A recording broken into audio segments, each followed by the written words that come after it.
O ano é 1000 depois de Cristo. Enquanto boa parte da Europa ainda luta para descobrir como acender uma fogueira sem incendiar a vila inteira, um grupo muito específico de escandinavos está ocupado fazendo o que eles fazem de melhor: navegar para onde ninguém pediu, invadir onde ninguém convidou e batizar lugares novos com nomes impronunciáveis. Sim, estamos falando dos Vikings. Mas dessa vez, esqueça a Inglaterra, esqueça Paris.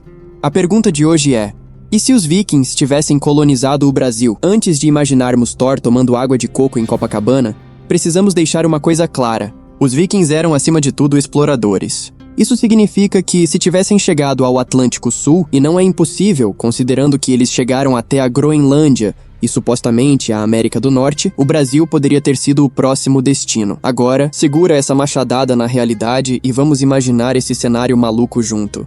É por volta do ano 1000. Em vez de Leif Erikson indo para o Canadá fundar Vinlândia, ele erra um pouco o GPS nórdico, pega uma corrente marítima diferente e dá de cara com a costa do Nordeste brasileiro. Ali onde hoje seria Natal, um grupo de vikings bota o pé em terras tupiniquins. E a primeira reação deles? Calor de 40 graus, umidade no talo, mosquito e nenhum fiord à vista. A maioria dos nórdicos começa a derreter feito vela em sauna, mas os mais adaptáveis pensam: tem comida, tem madeira, tem rio, e o clima é perfeito pra, sei lá, morrer desidratado. Vamos ficar. Agora pensa nos indígenas. Estão lá, vivendo há milênios em equilíbrio com a floresta. Aí, de repente, chegam uns malucos barbudos, de quase 2 metros de altura, armados com machados, escudos e um grito de guerra que parece invocação de demônio com refluxo. Mas, ao contrário do que aconteceria com os colonizadores europeus séculos depois, os vikings não tinham exatamente um projeto de dominação imperial. Eles queriam mais trocar, beber e contar vantagem. Então, sim, talvez o primeiro contato entre indígenas e vikings não terminasse em genocídio. Pelo menos não imediatamente. Talvez eles trocassem mandioca por hidromel, canoas por drakars. Talvez até aprendessem uns com os outros. Agora, imagina a arte indígena misturada com esculturas de dragões vikings. Ou melhor, uma oca com cabeça de lobo na ponta. Ícone.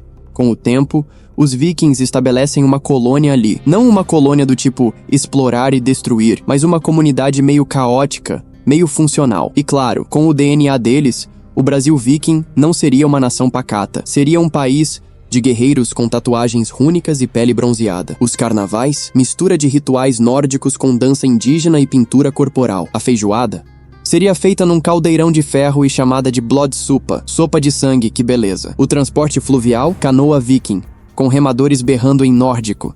E claro, a bandeira do Brasil teria um machado no meio. Nada de ordem e progresso.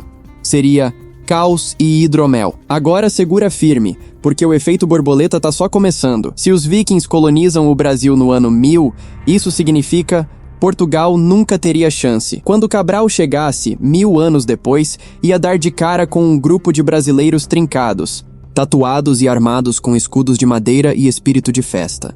Em vez de descobrimento, ia rolar um corre que o viking tá vindo. O idioma brasileiro seria outro. Nada de oi, tudo bem? Seria algo como Hail Lift to N, que traduzido livremente significa salve. Ainda estás vivo? Educado? Talvez. Intimidador? Com certeza. O catolicismo teria sido apenas uma visita. Ao invés de padres, a espiritualidade dominante poderia ser uma mistura de xamanismo indígena com mitologia nórdica. Nada de Ave Maria. Aqui a gente teria oração ao espírito do urso, seguida de um grito em homenagem a Odin. E o futebol? Ah, isso não ia mudar, só que em vez de bola, talvez começasse com uma caveira. E os juízes usariam elmos. Nada de VAR. Se tiver dúvida, é duelo. No Brasil viking, a ideia de feriado seria elevada a um novo nível. Toda semana, um festival. Cada lua cheia, um sacrifício. Simulado, claro. Somos civilizados. Casamento? Batalha simbólica. Aniversário, combate ritual seguido de churrasco e um banquete com tapioca e carne defumada. E os vikings, que valorizavam a honra acima de tudo, teriam um código social rígido. Traição era punida com exílio, corrupção com humilhação pública. Fake news? Machado no feed. Imagina como seria a arquitetura brasileira influenciada pelos vikings. Nada de concreto mal feito. Estamos falando de longhouses tropicais, com telhados de palha trançada, colunas esculpidas com serpentes e redes ao invés de camas. Casas projetadas para resistir a furacão, invasão e churrasco simultaneamente. E sim, eles teriam dominado técnicas navais muito antes de Pedro Álvares Cabral sair do berço. Talvez o Brasil fosse uma potência marítima global, quem diria? Agora vem a melhor parte. Com o Brasil sendo uma civilização híbrida viking indígena desde o ano 1000, é bem provável que, no século XVI, os europeus é que estariam tentando imitar a cultura daqui. Escandinavos copiando o sotaque nordestino. Ingleses tentando fazer cocada de hidromel. Franceses vendendo filtros solares inspirados na pele dos guerreiros do sul. E os Estados Unidos? Esses nunca teriam existido como conhecemos. Porque, sinceramente, quem ia querer sair da Noruega para fundar uma colônia no frio se o Brasil tinha calor, praia, honra e abacaxi?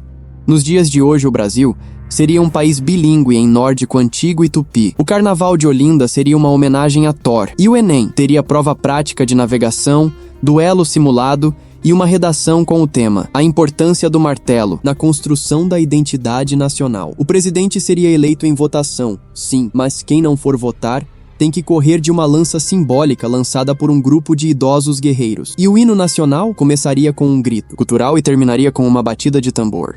É claro que tudo isso é ficção, mas não é incrível pensar em como uma corrente marítima diferente poderia ter mudado toda a história? Talvez o Brasil tivesse sido menos explorado, mais respeitado e muito mais temido. Talvez, em vez de memes sobre viking raiz, a gente fosse o meme. No fim das contas, imaginar essas histórias não é só uma viagem. É um jeito de entender o quanto nossa história é resultado de acidentes, decisões e, às vezes, de um barco indo na direção errada. Agora comenta aí, você teria sobrevivido no Brasil viking ou já estaria no Valhalla só de pensar em carregar um machado?